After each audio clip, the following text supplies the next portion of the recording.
होगा।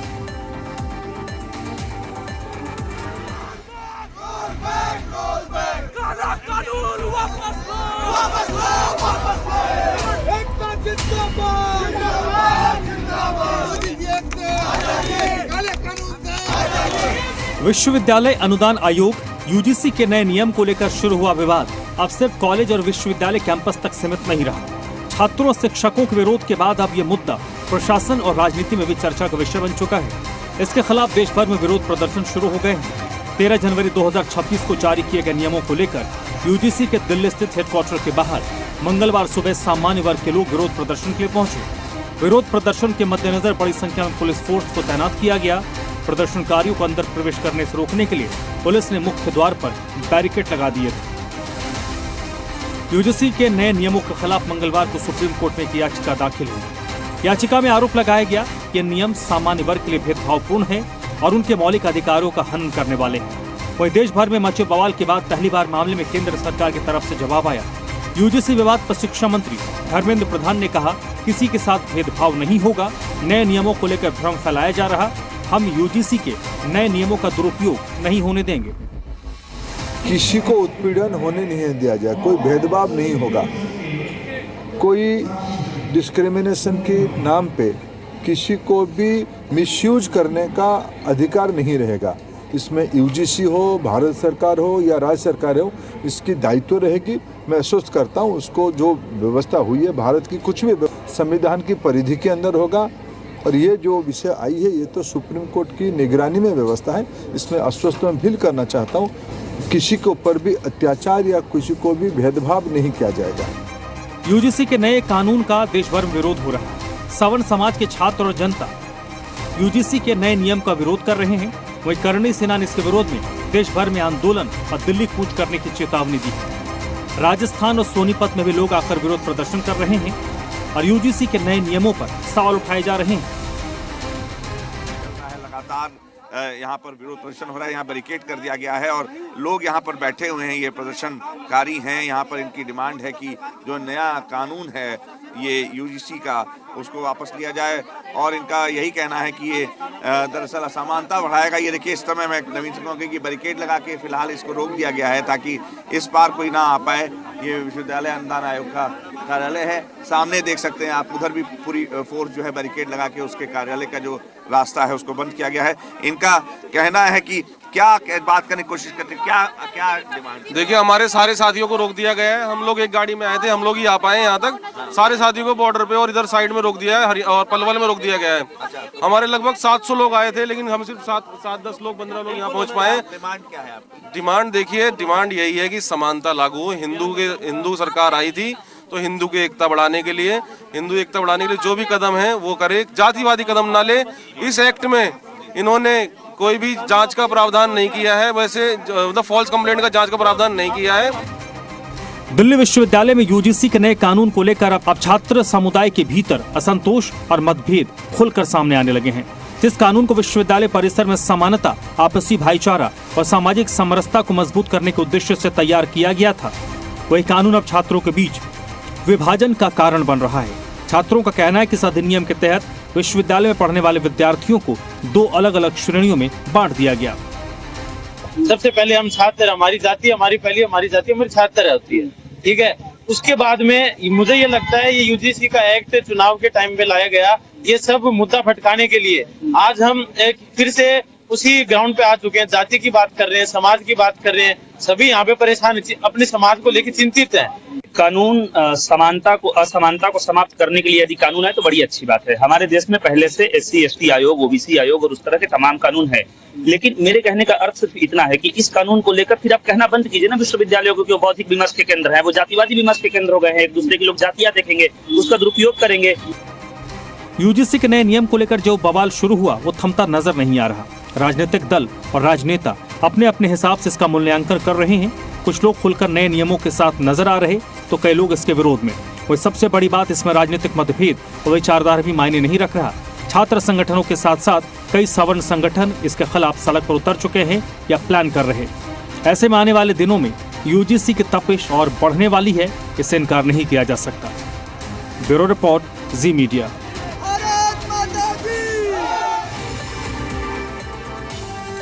तो देखिए, यूजीसी का जो नया नियम है जिसको लेकर ये पूरा बवाल चल रहा है, वैसे तो हम सवाल देखेंगे, सवाल जिस पर हम चर्चा करेंगे उस पर तो हम बात करेंगे, वो नजर डालेंगे, लेकिन उससे पहले ये पूरा विवाद है क्या, विवाद के जड़ में क्या है, उसको समझना बेहद जरूरी है। ये देखिए, यहाँ पर SC, ST, OBC, EWS और दिव्यांग हैं, ये शोषित छात्र हैं। जो शोषक वर्ग है वो सामान्य वर्ग के छात्र हैं। ये यूजीसी का नया नियम कहता है और ये पूरा विवाद का जड़ है। उद्देश्य क्या है? SC, ST, OBC, EWS दिव्यांग छात्रों से भेदभाव को खत्म करना। तो क्या इस कानून से भेदभाव खत्म होगा या भेदभाव को और ज्यादा इजाफा मिलेगा और ज्यादा ये बढ़ेगा? इसमें कुछ और चीजें देखिए, इसमें कमेटी बनाई जाएगी, इसमें संस्थान प्रमुख होंगे, प्रोफेसर होंगे, कर्मचारी होंगे, सामान्य नागरिक होंगे और 2 आमंत्रित छात्र होंगे। इसमें भी जो जांच पड़ताल करने वाली कमेटी है, इसमें सामान्य वर्ग का कोई प्रतिनिधित्व नहीं होगा। तो भाई, जो शोषक वर्ग है जिसको आप मानकर चल रहे हो, जिसके खिलाफ कंप्लेंट है, उसका प्रतिनिधित्व इस कमेटी में क्यों नहीं है? कुछ और चीजें हैं जो सामान्य वर्ग के छात्र शिक्षकों को डरा रहा है। झूठे मामलों में फंसाया जाएगा, भेदभाव किसी के साथ हो सकता है, एक तरफा कार्रवाई हो सकती है, झूठी शिकायतों पर जुर्माना, निलंबन नहीं है। बड़ी बात कि अगर आपके खिलाफ झूठी शिकायत हुई और ये जांच में पता चल गया कि झूठी शिकायत हुई, तो जिसने झूठी शिकायत की उसके खिलाफ कोई एक्शन नहीं होगा, कोई कार्रवाई नहीं होगा। तो हो सकता है कॉलेज में इससे जो शिकायतें हैं इस तरीके के शोषण की, वो बढ़ेंगी। कुछ और फिगर देख लीजिए, ये यूजीसी रिपोर्ट 2023-24 है। 2019-20 में 173 शिकायतें आई और 2023-24 में 378 शिकायतें आई, यानी कि 5 साल में जो शिकायत का दर है वो 118% बढ़ गया है। ये फिगर समझना, इस फिगर को दिखाने का मकसद बस इतना है, और ये कि आपको पूरी पृष्ठभूमि समझ में आए। इसमें कुछ और आंकड़े देखिए, 704 यूनिवर्सिटीज और 1553 कॉलेजेस में 2023-24 भारत में 1153 विश्वविद्यालय हैं, 48,291 कॉलेज हैं, 4 करोड़ 20 लाख छात्र हैं। अगर SC, ST, OBC, EWS दिव्यांग छात्र 50% हैं तो 2 करोड़ 10 लाख छात्र, यानी 0.018% भेदभाव की शिकायत हुई है। ओवरऑल जितने शिकायतें आई हैं और उस शिकायतों को अगर आप, ये विश्वविद्यालय की संख्या है, कॉलेजेस की संख्या है, ये टोटल जो छात्र हैं उनकी संख्या है, अगर इसका परसेंटेज हम निकालते हैं जो ओवरऑल कंप्लेंट आई है वो महज 0.18% आप समझ सकते हैं। तो ये फिगर है। तो आप इसमें कैसे आप मान सकते हैं? सुप्रीम कोर्ट की गाइडलाइंस क्या है जिसके बाद ये एक्ट आया है?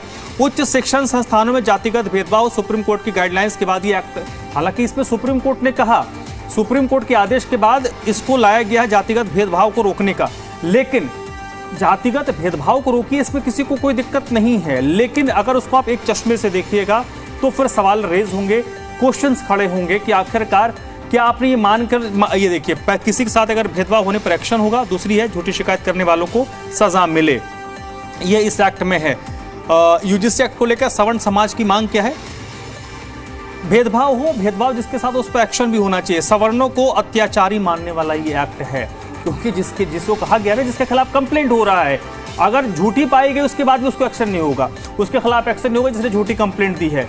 इसके अलावा इसमें इस तरीके से लग रहा है कि जो सवर्ण समाज है वो कहीं नहीं, जो बच्चे सवर्ण समाज के पढ़ते हैं वो शोषक हैं, उनको अत्याचारी मानने वाला ये एक्ट है। और सबसे बड़ी बात, जब हम इस मुद्दे पर आज चर्चा करेंगे तो कुछ हमारे सवाल हैं, उन सवालों पर भी नजर डाल लेते हैं। उन सवालों को भी आप देख लीजिए, समझ लीजिए, तो आपको बेहतर परिदृश्य समझने को मिलेगा। इसमें सवाल नंबर 1 है कि ये जो यूजीसी का बवाल है भाई साहब, ये कब थमेगा? यूजीसी का बवाल पिछले 7-8 दिनों से तो खूब गर्म है। दूसरा सवाल, नए नियम में इतना विरोधाभास क्यों है? ये भी एक महत्वपूर्ण सवाल है। तीसरा सवाल महत्वपूर्ण है, नए नियम से कैंपस में असमानता बढ़ेगी या घटेगी? क्योंकि अभी जो परिदृश्य नजर में आ रहा है, असमानता घटाने के लिए नया कानून लाया गया, नया नियम लाया गया, लेकिन यह असमानता घटा नहीं रहा बल्कि असमानता को बढ़ा रहा है। ये तो ओवरऑल परिदृश्य है। इस वक्त मेरे साथ भारतीय जनता पार्टी के हरियाणा के विधायक रामकुमार गौतम जी जुड़ चुके हैं, जिन्होंने थोड़ी देर पहले एक सोशल मीडिया में पोस्ट किया है। तो गौतम साहब, बहुत बहुत स्वागत है सर आपका। पहला सवाल तो यही, यूजीसी का ये जो कानून है, इस कानून को आप किस रूप से देख रहे हैं? क्या ये असमानता को बढ़ाएगा या घटाएगा?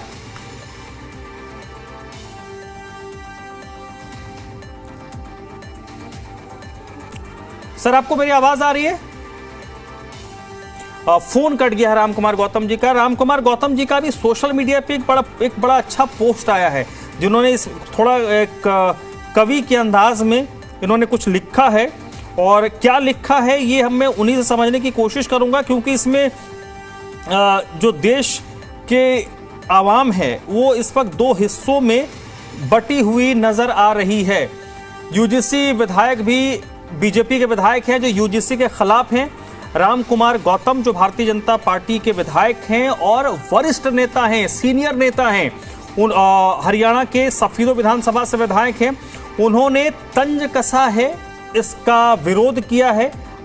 फोन लाइन पे हमने उनको जोड़ा था, अभी उनका संपर्क, उनका फोन कट गया, हम दोबारा उनको ट्राई कर रहे हैं, अगर लग जाता है फोन तो उनसे हम बात करेंगे। राजनीतिक दल में भी भारतीय जनता पार्टी के जो सवर्ण पदाधिकारी हैं, जो सवर्ण जातियों से आते हैं, विधायक हों, सांसद हों, उनको अब सवर्ण समाज की तरफ से जो आवाज उठ रही है उसका जवाब देना बड़ा मुश्किल हो गया है। अब यहाँ पर हिसाब किताब हो रहा है कि, और सबसे बड़ी बात, कई ऐसी जातियां हैं जो अलग अलग स्टेट्स में अलग अलग कैटेगरी में आती हैं। चलिए राम कुमार गौतम जी का पोस्ट दिखा दे रहे हैं, हम उनको फोन ट्राई कर रहे हैं, उन्होंने फोन उठाया था फिर उनका फोन कट गया है, दोबारा उनको फोन ट्राई कर रहे हैं, लग नहीं रहा। ये देखिए उनका पोस्ट है, चाहे तिल लो या ताड़ लो राजा, राई लो या पहाड़ लो राजा, मैं अभागा सवर्ण हूं, मेरा रोया रोया उखाड़ लो राजा। स्वर्गीय रमेश रंजन जी के सौजन्य से ये लिखते हैं हैशटैग यूजीसी रोल बैक। तो भाई इन्होंने विरोध कर दिया है, भारतीय जनता पार्टी के विधायक हैं, वरिष्ठ राजनेता हैं, और उनके तरफ से ये सोशल मीडिया पर किया गया पोस्ट है।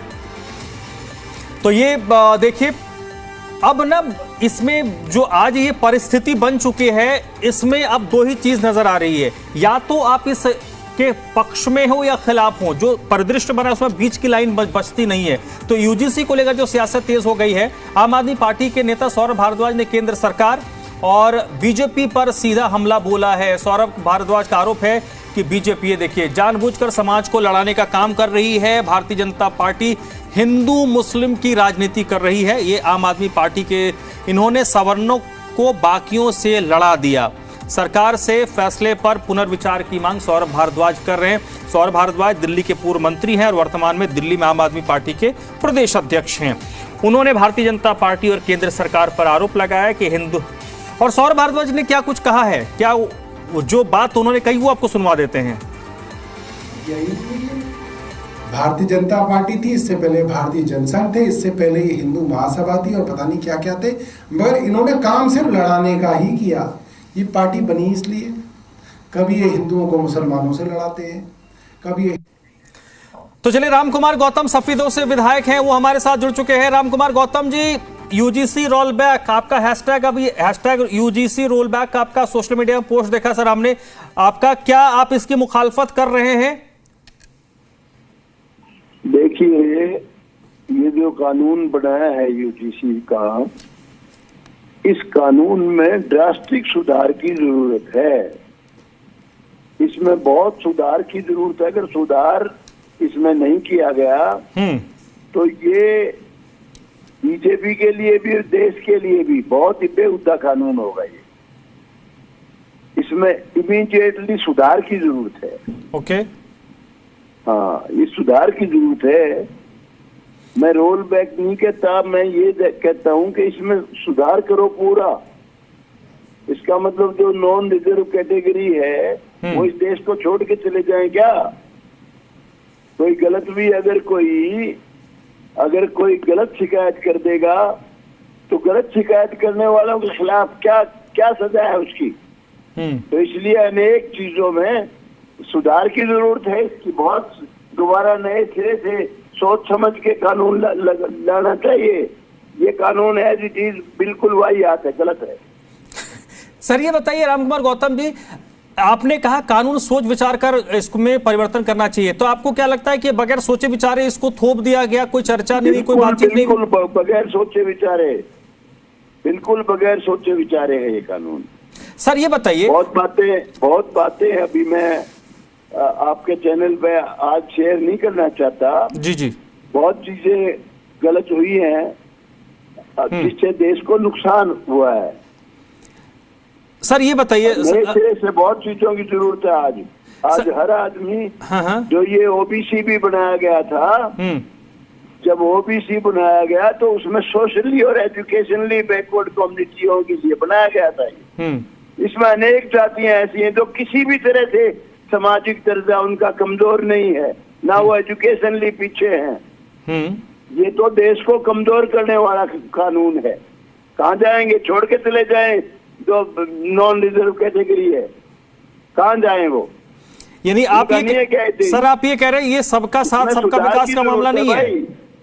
इसमें सुधार करें और ऐसा काम करें जिसमें किसी के साथ भी अन्याय ना हो, ऐसा कानून। रामकुमार गौतम जी, ये कोई भी आदमी आज बिना सोचे समझे कोई भी एलिगेशन लगा देता है और उसके खिलाफ कोई एक्शन नहीं है, ये क्या मतलब? आप किसी गलत भावना से किसी से बदला लेने के लिए कोई भी एलिगेशन लगा तो उसके खिलाफ भी कोई कानून बने कि उसको सजा हो। मैं इस व्यू का हूं, मैं नहीं चाहता किसी के खिलाफ अन्याय हो, किसी एससी के साथ, किसी गरीब ओबीसी के साथ, किसी भी गरीब जाति बिना जाति वाले गरीब के साथ भी अन्याय ना हो। मैं ये चाहता हूँ सबके साथ अन्याय हो भाई, लेकिन कोई भी आदमी, झूठा आदमी गलत भावना से अगर कोई इसको इस्तेमाल करता है तो उसके लिए क्या कानून है? बहुत चीजें इसमें सोच विचार की हैं। सर आज इस मामले में रामकुमार गौतम जी, आज इस मामले में शिक्षा मंत्री जो है धर्मेंद्र प्रधान वो सामने आए थे, उन्होंने भी बहुत खुलकर नहीं कहा। उन्होंने कहा कि भ्रम फैलाया जा रहा, उन्होंने कहा कि हम किसी के साथ भेदभाव नहीं होने देंगे। लेकिन सर छोटा सवाल है कि भ्रम इसमें क्या है? अगर जो कंप्लेनेंट है और उसकी कंप्लेंट झूठी पाई जाती है तो कंप्लेनेंट पर कोई एक्शन नहीं होगा, इसमें क्या भ्रम है? तो सीधा सवाल है। बहुत बड़ी बात है ये बहुत बड़ी बात कह रहे हो आप, ये सच्ची बात कह रहे हो आप, ये सही बात है। इसमें दोबारा बहुत नए सिरे से सोच विचार के और सही सुधार करने की जरूरत है भाई, जो देश को मजबूत करे। हम नहीं चाहते कि कभी किसी भी SC ST OBC या साधारण गरीब आदमी के साथ भी, किसी के साथ भी अन्याय ना हो, ऐसा कानून आप बनाओ। अब किसी ने अगर